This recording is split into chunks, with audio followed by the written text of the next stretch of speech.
Hello friends, I hope you all doing great and you all are safe.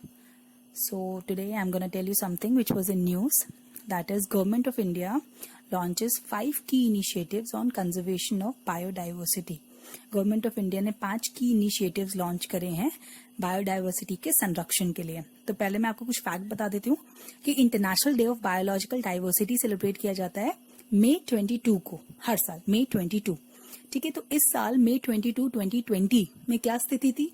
हम लोग lockdown में घिरे हुए थे, but obviously we were in lockdown, so it was very difficult कि कोई भी मीटिंग अरेंज की जाए. So it was a virtual celebration this year.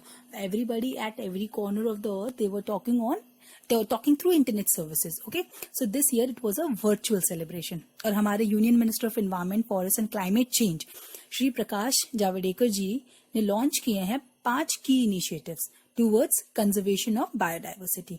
तो वो 5 क्या है, हम लोग थोड़ा सा डिटेल में देख लेते हैं उनको. The first one is union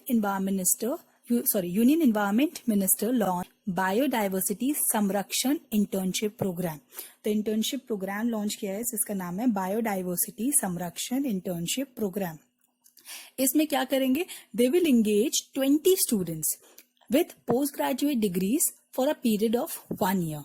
main ये क्यों कर रहे हैं? जिससे कि डायनेमिक और क्रिएटिव स्टूडेंट्स जो हैं वो उनके टच में आए, जो नेचर के बारे में सीखना चाहते हैं, जो नेचर रिसोर्स को मैनेजमेंट सीखना चाहते हैं और बायोडाइवर्सिटी को कंजर्व करना चाहते हैं. So what is the main reason? This is for all those students that wishes to engage dynamic and creativity in them, who are willing to learn about natural resource management and biodiversity conservation. Okay, now second program, launch of United Nations Environment Program, हम लोग इसको short में कहते हैं UNEP, campaign on illegal trafficking of endangered species, and the name was Not All Animals Migrate by Choice.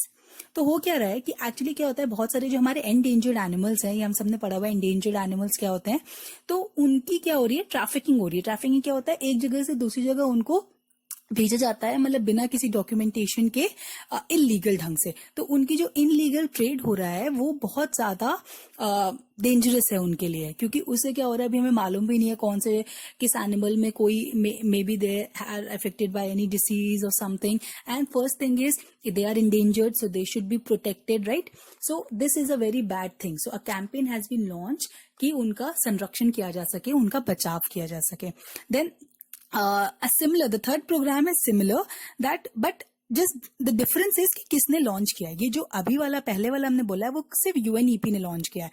ना third programme, ना यही same campaign, not all animals migrate by choice, launch by wildlife crime control bureau और इसके साथ UNEP, इन दोनों ने मिलके, तो this becomes your third programme.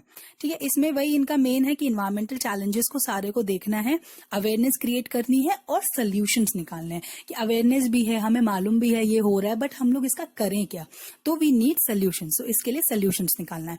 Then the fourth one is webinar series on biodiversity conservation and biological diversity act 2002. एक webinar series launch करी गई है. वेबिनार वी ऑल नो ना, जैसे सेमिनार होता है. सेमिनार में क्या होता है, हम लोग बैठ के देख रहे होते हैं, वर्ड सामने बैठ के. वेबिनार में क्या होता है, सब कुछ वेब के थ्रू होता है, इंटरनेट पे के थ्रू ही वी कम्युनिकेट. सो वेबिनार एक लॉन्च किया गया है जिस सीरीज जिसका नाम है बायोडाइवर्सिटी, जिसके ऊपर किसके ऊपर निकाला गया है? Biodiversity conservation and biological diversity act 2002. ये जो एक्ट था इसके ऊपर पूरा एक वेबिनार सीरीज निकाला गया है. And the last one is the world wild life fund model conference of parties, MCOP. Conference of parties किसी के भी होते हैं तो उसको हम लोग शॉर्ट में COP कहते हैं. ये इनिशिएटिव है जिसमें यंगर जनरेशन को इन्वॉल्व करा जाता है, जिससे कि क्या होता है ना, यंगर जनरेशन के पास न्यू आइडियाज होते हैं, न्यू टेक्निक्स होती हैं हर चीज को हैंडल करने के लिए. So we are taking this younger generation so they can usher in a new beginning and engage in conservation around impact of humanities footprint on biodiversity and also importance of sustenance of biodiversity for our own survival. What it is कि मतलब हमें समझना पड़ेगा कि अगर हमें खुद को आगे अच्छी एक लाइफ जीनी है तो we need to conserve biodiversity. We all know everything is interdependence. तो अगर बायोडाइवर्सिटी ही सर्वाइव नहीं करेगी तो हम लोगों को भी सर्वाइव कर पाना नामुमकिन हो जाएगा एक समय बाद. और यंगर जनरेशन को ही क्यों चुना जाता है? बिकॉज उनके पास बहुत आइडियाज होते हैं और काम करने के लिए रेडी होते हैं, right? We all can relate to this. Then an awareness program was also launched. This was also supported by WWF to highlight crucial role played by nature through its free ecological services provided for humankind was also launched. Now free ecological services we all see, oxygen दे रहे हैं free में, खाना दे रहे हैं free में, लकड़ी दे रहे हैं फ्री में, कोई पैसा लेता है क्या? नहीं लेता है. बट अभी क्या हुआ, अभी लास्ट ईयर दिल्ली में हम लोगों ने देखा ना, ऑक्सीजन चेम्बर्स बनाए गए थे to go and take oxygen. अगर कंडीशन ऐसी रही, हमने बायोडाइवर्सिटी को कंजर्व नहीं किया, तो यही फ्यूचर होगा.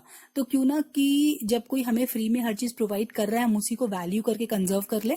सो दिस इज द इनिशिएटिव की create awareness to protect the ones who are giving everything to us in free. Okay, this is the main motive. Now some more trivias. The theme this year, इस year की theme जो है वो है our solutions are in nature. हमारे जितने solutions हैं वो सब nature में खुद ही हैं, हमें कुछ नहीं करना है, हमें बस उनका बचाव करना है. And therefore protecting our nature is very important, especially in the present context of COVID-19, as it shields us from various catastrophe including zoonotic diseases. What is happening these days is that we may not realize, लेकिन nature हमें बहुत ज्यादा protect कर रहा है इस समय भी. जो हम लोग इतने बड़े पैंडेमिक से गुजर रहे हैं, तो नेचर का बहुत बड़ा हाथ है कि हम लोग उससे स्टिल बचे हुए हैं. ओके, सो जब सब कुछ नेचर में ही है, सब कुछ नेचर का ही है, so we must conserve it. And this year, why this 2020 is very important for this biodiversity? Because this year 2020 is also called super year of biodiversity. But ऐसा क्यों है? बिकॉज ग्लोबल आईची टारगेट्स बनाए गए थे, 20 ग्लोबल आईची targets वो made in 2010. अब ये ग्लोबल आईची टारगेट्स क्या है, ये हम लोग एक सेपरेट वीडियो में कर लेंगे. बट 20 ग्लोबल आईची टारगेट्स बनाए गए थे 2010 में, 10 साल के लिए, फॉर 10 years. So 2010 में बनाए गए 10 years, so it is 2020. So this year it was the ending of that targets and also for the preparation of the new ones, कि अगले 10 years या 15 years या 5 years कैसे भी टारगेट करके अब हमें नेक्स्ट क्या अचीव करना है. Okay, so I hope you understood this and do let me know, is this the correct way that I should follow, कि हिंदी इंग्लिश साथ में मिला के चलें, कि सिर्फ इंग्लिश कंटिन्यू करें या सिर्फ हिंदी कंटिन्यू करें. Okay, thank you, have a great day.